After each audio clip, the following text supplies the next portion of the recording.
Hey all, and welcome to another episode of Beyond Chronic Disease. My name's Wendy Gathercole. I'm your host, and that is Denitta Morris waving at you. Hi, Denitta. Hi guys, how are you? So I have known Denitta for 6 years.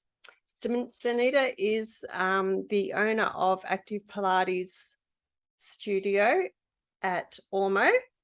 And so I want to go through your bio, Denitta, before we start getting into the real fun of it. Yes, So, please. Denitta started Pilates in 2002 after 20 years in the health and fitness industry. She has a diploma in sports studies and has been studying the Pilates method over the past 20 years, receiving her advanced diploma in the Pilates method in 2013, which is why she's so good at what she does, everybody. Denitta's mantra is move well, age well. It's very important to her that her body ages well, as it is with me. And she wants to move well as she ages and wants the same for her clients. Denitta opened Active Pilates Queensland in June 2010, and it has been through many changes along the way, always learning, improving, and growing. And the studio reflects that change. Yes. Active Pilates Queensland is a community-based Pilates studio, and they pride themselves on providing the community with a Pilates studio that has met a high standard. The Pilates instruction, Pilates apparatus, equipment, and staff are all of a very high standard. Yes. Continuing education in the Pilates method is part of their commitment to their clients and the Pilates industry. Yes. And I totally agree with that. I've been, like I said, seeing Denitta for 6 years, and it has been a phenomenal experience. And I'll talk about a major experience later on in the show that I encountered with my body. And many of you know that I'm very focused on my body and how in tune I am with it. And so the big question is, what is Pilates? Well, it's really an exercise program that enforces the clients to get their body working in an ideal posture and moving from our center. So they often say core strength, meaning working from the center. And it's not just the abdominal strength, but this little rectangle here. So across here and down to your pelvis. So that this moves first, and then your limbs, arms and legs, move from there, opposed to working from your hands and your feet. You move from your center. That's what I would say. Yeah, and I feel that. I mean, the tiniest little movement that just let the viewers and listeners know, I do Pilates every week, once a week. I used to do it more, but very good. I do it once a week. Very good. And the slightest little movement, it's like, wow, like you're not moving quickly, it's just such a slight, gentle movement, and you puff and pant, and the amount of core strength that you use in that one movement is just phenomenal. Yeah. And that's a great way to describe it. And I learned a lot about movement from Pilates, because like you say, you used your core strength and that triangle that you're talking about, rather than using. Am I correct and say more like a rectangle? This. Yeah. Yeah. Yeah. Did I just say triangle? We said triangle, did we? Maybe we need to learn geometrics at school or whatever it's called. That's okay. Anyway, yeah. So instead of using just the appendages and creating probably pain from doing that, instead of having your correct posture, which I found when I had my shoulder injuries, which I'll talk about later on. So I know in my experience of Pilates, when I talk to people, I do Pilates, do this because that'll help that, that's what I've done and so forth. And they say, oh, I do yoga. It's the same thing. Can you please explain to everybody how Pilates and yoga is very different? They are different, but similar. My personal belief, I think if you're going to be exercising, you should choose an exercise program that you enjoy. So if you enjoy doing yoga, then do yoga. If you enjoy doing Pilates, or you're a soccer or tennis or running or whatever it is.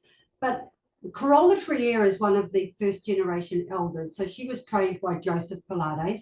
And may I just acknowledge Joseph Pilates? Mm-hmm.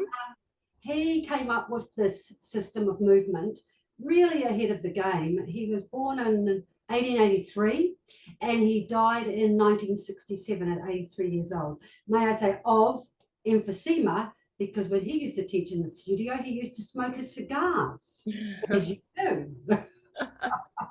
As you do. Yeah. But, there was the first generation, or we call them the Pilates elders. There was 8 of them. And one of Corolla Trier said, Pilates will help you do whatever you enjoy doing better. So if you like tennis, it's going to make you play a better game of tennis. If you're a runner, it'll help you run better, etc. So I just want to acknowledge him. He's done a wonderful job, and I know he was trying to be recognised by the medical industry through his years, and he sort of missed. He got the recognition and he'd already passed, which is a shame. Yep. So yoga they're both mindful body movements, like mind-body connections. Mm-hmm. They're both, you're thinking about what you're doing when you're doing it. So you're in your body. Mm-hmm. Pilates, they both have different breathing patterns. That's probably the thing that's been most obvious to me from clients I see that do yoga and Pilates. Their breathing pattern is different to ours. So they'll be going the opposite breath pattern, which is okay, whatever. Normally they can pick it up. But I think there's about 11 different breathing patterns for yoga. And then we have a whole range of breathing patterns. We breathe in through the nose and out through the mouth. And I think yoga does through the nose and out through the nose. Do you know whether that's correct? Yeah, I don't know much about yoga. When you're talking about, doing an exercise that you really enjoy, well, that's one that I don't really enjoy. Yeah, and I did it when I was about 25. Yeah. And it wasn't, I was used to going to the gym and doing high impact aerobics and stuff. And to do yoga was such a I couldn't do the transition.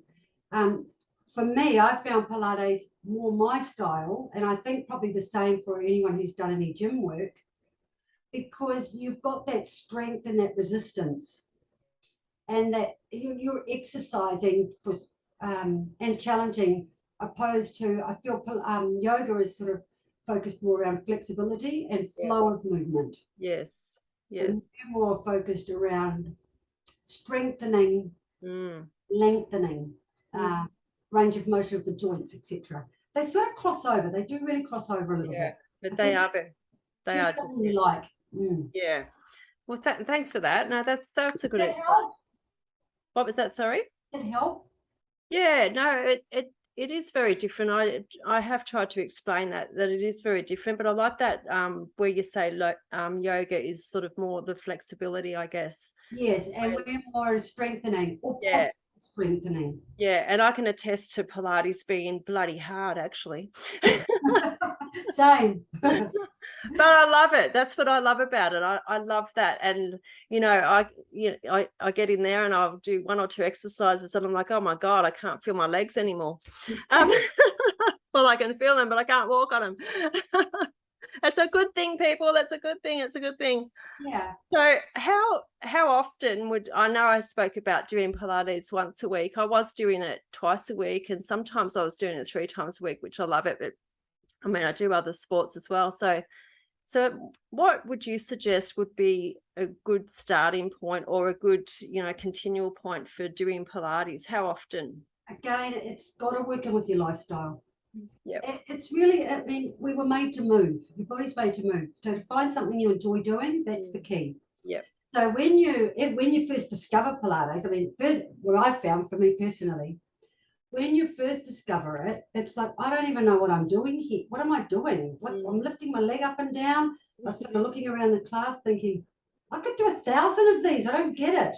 So it takes a little while, I think, to get it in your body and move from your core or from your center, opposed to from your feet or your legs or your arms. So I used to, I mean, it would be encouraged to do it every day for even 20 minutes or 30 minutes. And you could use that as a half-hour thing or a 20, where you just did a series of 10 exercises, for example, that would set you up for the day. I mean, that would be ideal. It's not always convenient for us to do that. No. So I have clients who come in mostly once a week. Some come twice a week, depending. But at least once a week, you do get changes. It's slower. Twice a week will get it more in your body and you'll get changes quicker. I think Joseph would probably advocate 2 to 3 times a week, but it also has finances. You know, you've got to find what works for you. And as long as you're doing something, it's better than nothing. Yeah. So I mean, a lot of the clients come once a week. That's what they can manage. That's in their routine. They're in a habit. And it works for them. Yeah. So I would say ideally 2 to 3 times a week, or ideally 30-minute workout every day before you take off to start doing your jobs. 2 or 3 times a week. Yeah. Next, 1 or 2. Next, 1 time a week. Yeah. And more the better. Yeah, and I come and I go once a week, and I find a lot of benefit in that once a week. A lot of clients do. It's enough to kind of keep putting it in your body, bringing yourself back to your center, self-correcting, learning what you're really doing there. Where am I supposed to be in space? And I've just a question's just pinged for me, and I haven't asked you this one before, but one thing that's pinged for me is that over the years when I've been doing Pilates, I've had different instructors, and I know that sometimes when the instructor's not as trained as another, when you're talking about the movement, when you were talking about before, when you can raise your leg 20 times and think, this is really easy, I could do this all day. I find that you have to have the right instructor so that you know how to move. And do you suggest that when people start doing Pilates that they go to an instructor, for a qualified instructor first, so that they know how to do the movement rather than trying to do it from home? Because you can get hurt. I've been hurt from going to an instructor that wasn't as qualified as what they could have been. And go on. It's good. I mean, particularly if you've got any conditions, injuries, you need to be with somebody who knows what they're doing. So, yes, I would definitely recommend that. I don't want to poo-hoo any of the other instructors who don't have the same passion that some of us do. I still love it. It's never, ever boring for me. There's new stuff coming in. It's a whole lifestyle for me. It gives me travel, educates my body. I meet lovely people like yourself. You have relationships with people, and I mean, it offers me everything I want. So I'd like to say, without being rude, the more educated the instructor is, the better service that you will get.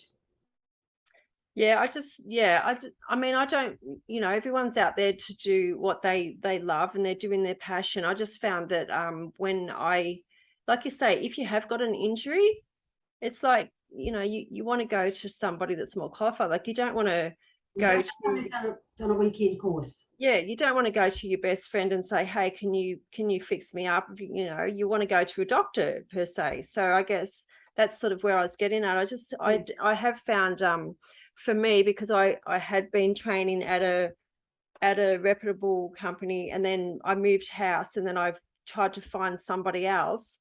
And there was one place that I was at that I suffered an injury because I wasn't guided as best as what you guide people. And so I'm so grateful for you, Denitta, because I came across you, and and even we've been together a while now, 6 years. You've been coming. That's wonderful. And I only just realized that an hour or two ago. So knowing that, it's like, wow, the time goes so fast. And you've been, I mean, most clients are really regular. Once they've got that in their body, that's what they do. It's in their schedule, their weekly schedule. That's the benefit, I think, of doing studio. Yes. is you're committed to that time. You know, you've got to give notice if you're not coming in, because we can give the place to somebody else. So it does kind of make it more of a habitual type exercise program. And now that you've brought up the studio, that's a good point. I forgot about this. What's the difference between, can you explain the difference between mat and studio? Because some people are not up to that speed with that. Well, initially, mat work was the starting place for Pilates. And if you have done Pilates, then you'd know that some of the repertoire is difficult. It's difficult not to look at. If someone does the move and you watch them do it, you think, oh, that looks okay, I can do that. Yeah, it looks and easy. You got to do it. It's like, oh, I can't do that in my body. My body won't go there. So mat work is really, well, it's cheaper than studio for a starter. You might pay between $15 and $30 for a mat work class, depending on who you're going to. You might pay between $30 and $60 for a Pilates studio class. Mat work is cheaper. It's easier to get involved with because there isn't any equipment. You can just have a mat, so it's more affordable. It gives you social interaction because you're generally in a group. There's, you know, up to maybe 10 people, and sometimes I've taught classes for some fitness centers years ago, and I would have had 30 people or 40 people in those classes. There's no way that I can watch what they're all doing. No way, no way, no way, no way. All I can do is tell them to be responsible, stop if it hurts, take a break. But when you're in a smaller group, we can watch after you a little bit more. We can see what's going on in your body, and particularly in studio, we are watching. Mat work, you've got more people. Studio, you've got less. What else? Studio. So the studio was introduced to help clients perform the mat exercises better. So, for example, say if we're laying on our back and we've got one leg stretched up towards the ceiling and one leg stretched out on the floor, so like in a sort of a scissor type position, and then we start drawing circles on the ceiling with the long leg, like the ceiling, right? For some people, the idea of that is to stabilize your pelvis, be able to move the leg without your body going like that at the same time. And that's not that easy. No. So, for example, the studio equipment would support you. You could put your foot inside a strap. So we have the reformer, we've got the Cadillac straps, and you place the foot, and that will help stabilize you. So it's easier. Having said that, as the years have gone on and things have changed a little bit more, there's more interaction with physiotherapy. So we're working a lot with osteoporosis. So we have a lot, we can put the weight up. Mat work, you're working with gravity and as a resistance. Studio, you can load the weight. So you can continually load it and make it harder for a client in that way, or sometimes make it lighter and make it more challenging stability wise. So yes, they do offer quite a bit of difference. But and they are back in the day, definitely mat work was the harder work, and studio was introduced to help you do mat work better. Yeah, and I can contest to that too, because all I used to do before was mat work, and that's all that I did. Yeah, different forms of mat work. Yeah, and so, you know, and you can use different apparatuses for mat work. You can use the balls, you can use rollers. There's lots of different ways that you can do it. But that's what I did. One week was just plain mat work, and you, like you say, using your body for the resistance, and then the next session that I had was all using that little apparatuses or whatever you call them. Yeah, but I love. Sorry, go ahead. I love studio. I must say, I really love the studio. So I want to. Why? Tell me. Pardon? Why do you like studio? Why do I like? Yeah, why do I like the studio? Okay, so I just find that I can get more, like you talk about the weight and so forth, and the stability and the non-stability. I just find that I can get more into my body and focus on those parts in my body without having to worry about get in there with the mat work. Like you Yeah. say, it is more difficult on the mat work to focus on that when you're trying to hold all that and you're trying to do the movement. That's right. That's right. Yeah, so I find that the studio is way better for that, and it's way better for my body. And Supportive too. yeah, and yeah, so I just love the studio. Mm. Plus also, like you said before, you get in that, like you're watching everything, like you're always yelling out, "Don't do that, Wendy," or you know, Pull to the left. Pulling to the left. "You're having way too much fun over there, aren't you? Let me fix this up." But on Yeah. the same token, I love how you're not like, every little movement that you do, you're not saying, "No, that's wrong, that's wrong." Like there's nothing wrong about it. You just come over and just go, "Okay, well, See if we can pull this leg down a bit more. yeah," without making anybody wrong. And you don't, like, it's not about being wrong. It's just, you're there, you're doing what you're capable of doing, and you're guiding all the way, which is what I love. Yes. So with saying that, I had shoulder injuries. I had a fall. That was probably 4 years ago, I think. I did that. And me being me, I don't go to the doctors very much. I had this fall. I'll tell the viewers and the listeners what happened. Basically, can't really explain the fall. I fell off a height and I couldn't move. I was laying there on the ground and in a lot of pain. My shoulders were giving me a lot of pain. But my first thought was, once I got out of that situation, was I need to go to Pilates so they can fix this. And I remember you've got Denitta has a girl there, a lady girl, Sarah, that was in training at the time. And I walked in and she was assisting me. And the first thing that Denitta asks, and her staff, is, "How is your body?" Because they like to know if you're experiencing any pain, so then they can run their program accordingly. So that is a major thing for me that I love. So when I walked in this particular morning, Sarah said, "How's your body?" And I said, "It's not quite right." Well, I didn't actually say that, but I'm not going to swear on my podcast.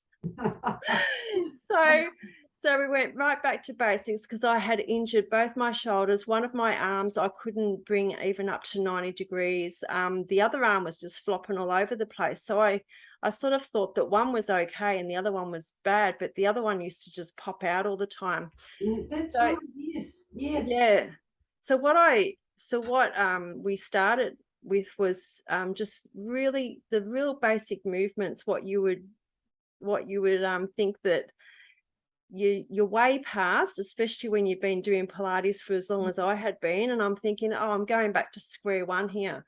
But I can say that all the work that I've done with Denitta at the studio with Pilates has brought my shoulders back in check. And also, when we're talking about the movement with the rectangle of your body, it taught me how to move my arms, my shoulders, without really using my shoulders as such. It's all using the foundational muscles. Just to add there, it's when you've had an injury, for anybody, if it's lower back, knees, hips, arms, neck, whatever, your body is then there's a disturbance with the nerve muscle pattern. So I want to tell my leg to extend, for example, or my arm to extend or go back or forward, and the message doesn't get through very well.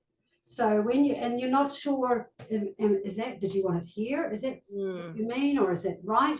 So there are those disturbances, and it takes a bit to kind of just bring your body back to just get you organized again. Now, where are you supposed to be? Here it is. Okay, that fits.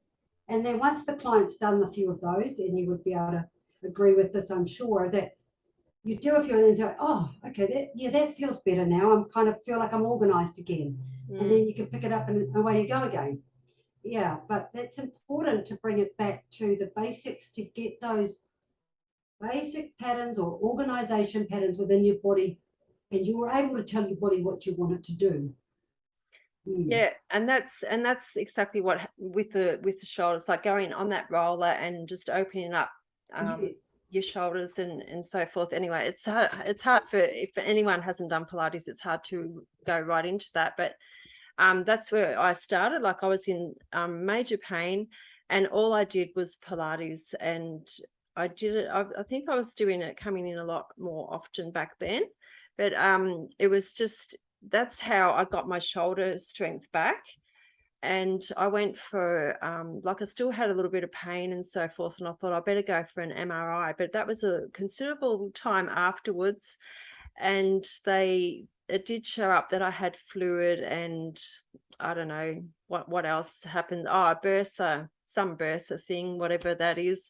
And Yeah. and so that was, I still was had pain from that. But the consistency of doing the Pilates, and not just doing the Pilates, when you talk about getting the, the movement, going back to basics, Mm.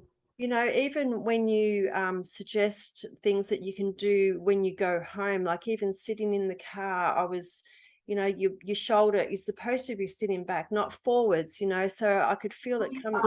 The Yeah, arm is supposed to sit to the yeah. side. So, and I just want to add, just for No, the that's viewers, okay. bringing the shoulder blades back like this is often too much. I know back in the day we used to say shoulders back and down, so they'd go back and down, and they're like, oh, too much, too much. Yeah. So it's more about getting this width across the collarbone and getting the arm to sit out on the sides of the shoulder girdle, opposed to pulling this all back. We're always going to bring you as close as we can to ideal. We have an idea of what ideal is. We try and bring you as close as we can to that. Yeah.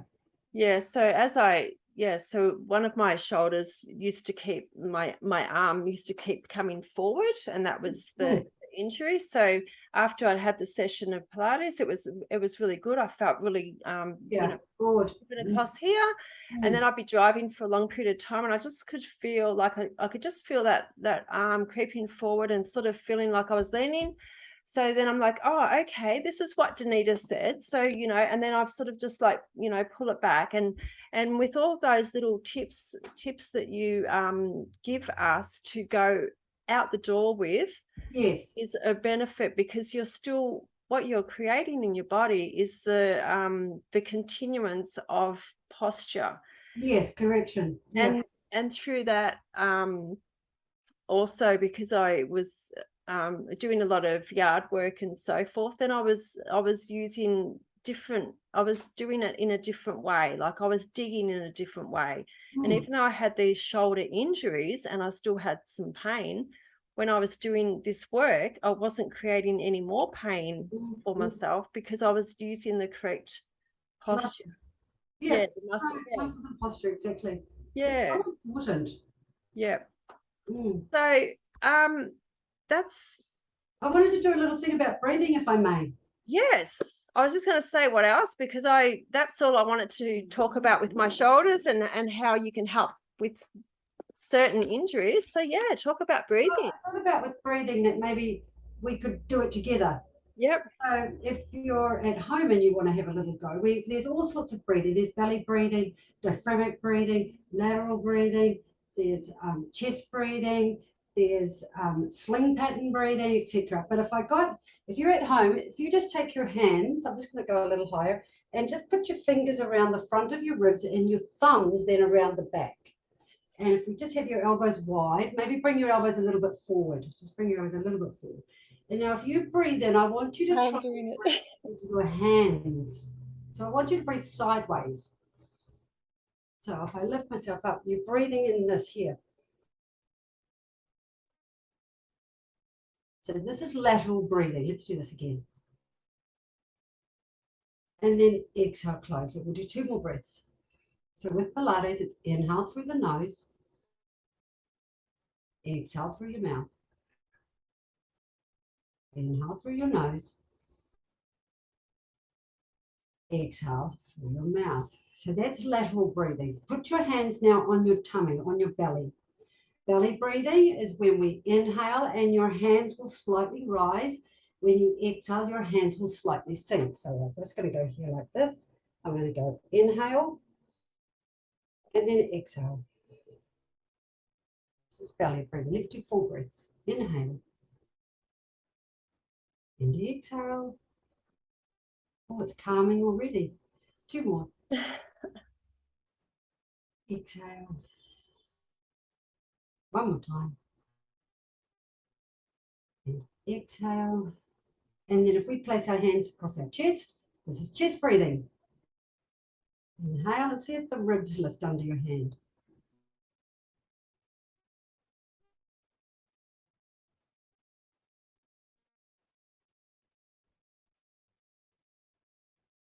So we see, just continue, do 2 more breaths. We see a lot of chest breathing. If you think your lungs are inside your rib cage, which is quite a big space, when you're a chest breather, you really don't get a lot of air down into the bottom of the lobes around here. So when we're doing breathing, the one that we teach the most, the diaphragmatic or lateral breathing, which is the sideways one, and getting the air to come into the back of the rib cage as well, into the lungs, so you get that air running all the way, using all of the lung capacity. But we really do see a lot of chest breathing here, particularly for women, and then we're very upper trappy, we call it. These muscles here are overactive.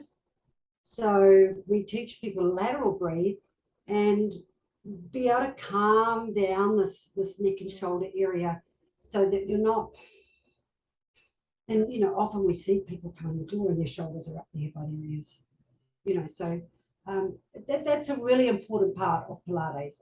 Joseph Pilates used to say, breathing is the first act of life and the last. Yeah. So it's really important to use it during, your lifetime. Make sure you're getting maximum air. You're not breathing, you're not alive.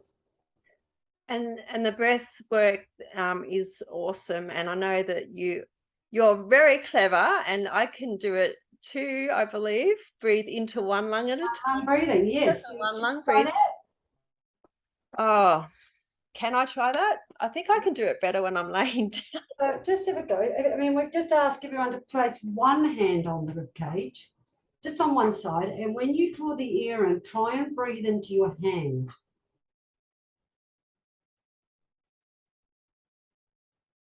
And now put both hands on and see if you could just breathe into that same side.